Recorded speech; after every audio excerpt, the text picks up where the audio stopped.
सनुज शर्मा के पास चलेंगे, तमाम जानकारियां उनके पास हैं इस गिरफ्तारी के संबंध में। सनुज, एसटीएफ की ये जो टीम थी, इसमें कितने लोग थे, किस किस तरह के थे जिन्होंने मोबाइल ट्रेस करके या लोकेशन ट्रेस करके गिरफ्तारी की है, और ठीक ठीक कहां से गिरफ्तारी हुई है, किस हालत में हुई है, क्या इस बाबत भी कोई जानकारी है आपके पास? देखिए, फिलहाल जो सूत्रों से जानकारी मिल रही है उसके अनुसार ये है कि जिस दिन श्रीकांत त्यागी के खिलाफ मुकदमा कायम हुआ था, तो मुकदमा कायम होने के बाद वो एक अलग से नंबर से बात कर रहा था और उस नंबर से कई और नंबर पर बात की जा रही थी।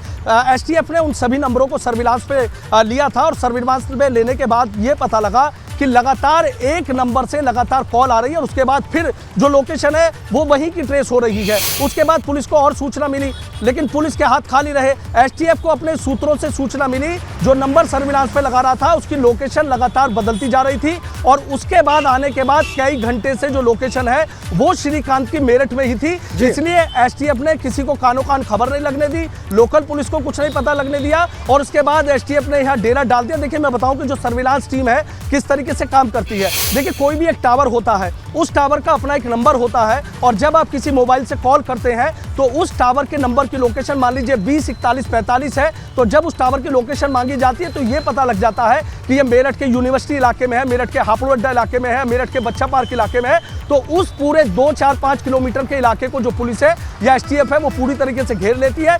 कहीं ना कहीं इनपुट जरूर ये भी मिला था एसटीएफ को कि इस इलाके में हो सकता है और उसी इलाके से एसटीएफ ने ये कामयाबी ली है और यहाँ उसको गिरफ्तार कर लिया है। सबसे बड़ी बात एक्सप्लेन कर दिया कि लोकेशन को कैसे ट्रेस किया जाता है। हमारे दर्शकों ने जरूर इस बात को समझा होगा, लेकिन कहां से, किस घर से, क्या किसी रिश्तेदार के घर से, कहां से गिरफ्तारी हुई है?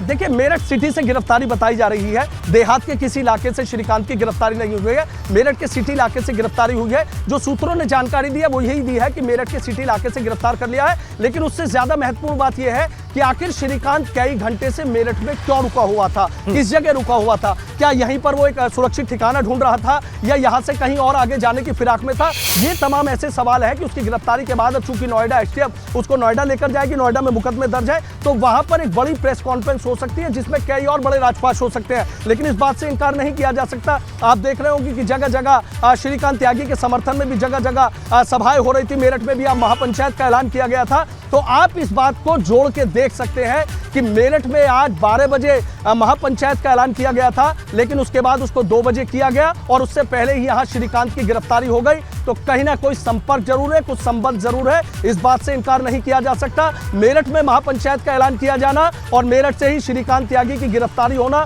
दोनों कनेक्शन को शायद समझने की जरूरत है। सनुज, एक बार फिर से इस महापंचायत के बारे में दर्शकों को बताएं। ये महापंचायत जो मेरठ में होने वाली थी 12 बजे और जिसे पोस्टपोन करके दोपहर 2 बजे किया गया, ये कैसी महापंचायत थी और इस गिरफ्तारी से या श्रीकांत त्यागी से इसका क्या ताल्लुक है? सनुज, देखिए, एक बात है कि जो पंचायत की जा रही थी, सर त्यागी समाज के लोग भी, तमाम लोग बात कर रहे थे, वो इस बात को एक्सेप्ट जरूर कर रहे थे कि एक महिला के साथ गलत किया है, उस महिला के साथ गलत करने की सजा उसको मिलनी चाहिए। जो जिस तरीके से किया, एक महिलाओं का सम्मान होता, सम्मान करना चाहिए था, वो गलत है। लेकिन वो इस बात को लेकर भी गुस्से में थे कि जितनी बड़ी कार्रवाई की जा रही है, इतनी बड़ी कार्रवाई ना तो बनती है और ना इस तरीके से की जानी चाहिए। 25,000 का इनाम घोषित कर दिया गया, बुलडोजर चलाया जा रहा, जगह जगह छापेमारी कर रही है और इसी को लेकर मेरठ के त्यागी हॉस्टल में आज यहां पर महापंचायत का ऐलान किया गया था। यह पंचायत करीब 12 बजे की जानी थी। जो लोग पंचायत कर रहे थे उनमें से कुछ लोगों से हमारी बात हुई थी, उन्होंने ये बताया था कि 12 बजे हम इस मामले में पंचायत करने जा रहे हैं और कोई बड़ा निर्णय ले सकते हैं। लेकिन उसके बाद पता लगा कि एक यात्रा यहां से निकाली जानी है और उसके बाद इस महापंचायत को 2 बजे कर दिया गया और उससे पहले ही खबर आती है कि एसटीएफ ने मेरठ से श्रीकांत त्यागी को गिरफ्तार कर लिया है। अब एसटीएफ इन बिंदुओं पर भी जांच कर रही है कि आखिर किसी के कहने पर यह महापंचायत की जा रही थी, क्या इसके पीछे की एक रणनीति थी।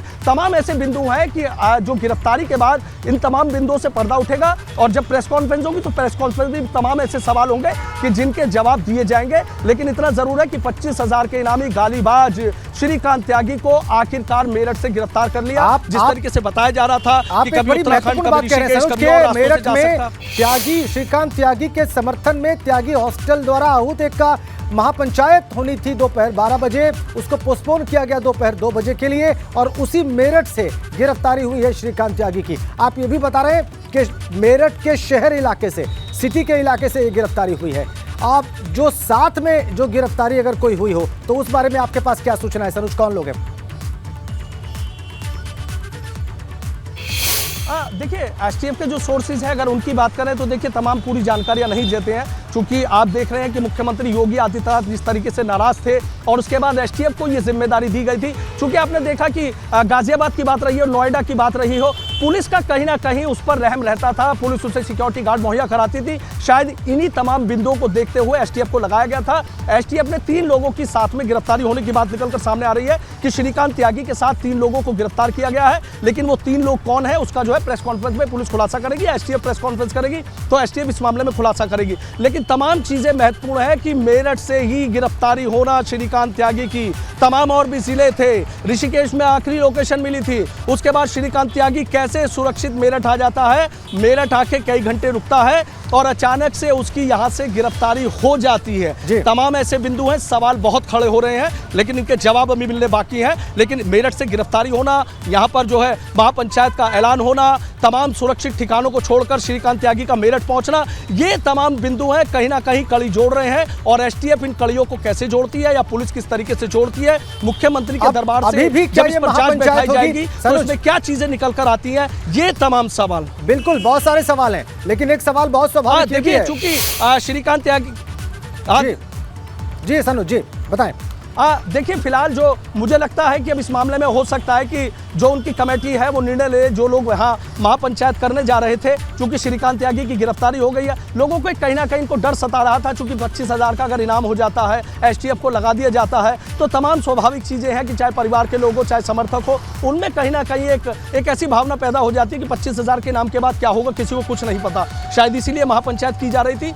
अब महापंचायत का क्या निर्णय होगा उन लोगों से हम बातचीत करेंगे, लेकिन इतना जरूर है कि मेरठ से ये कामयाबी जरूर मिली है, लेकिन कई सवाल भी इस कामयाबी ने खड़े कर दिए हैं कि आखिर श्रीकांत त्यागी की मेरठ से गिरफ्तारी ठीक है सनुज, ठीक है कौन इसके पीछे। ठीक सनुज।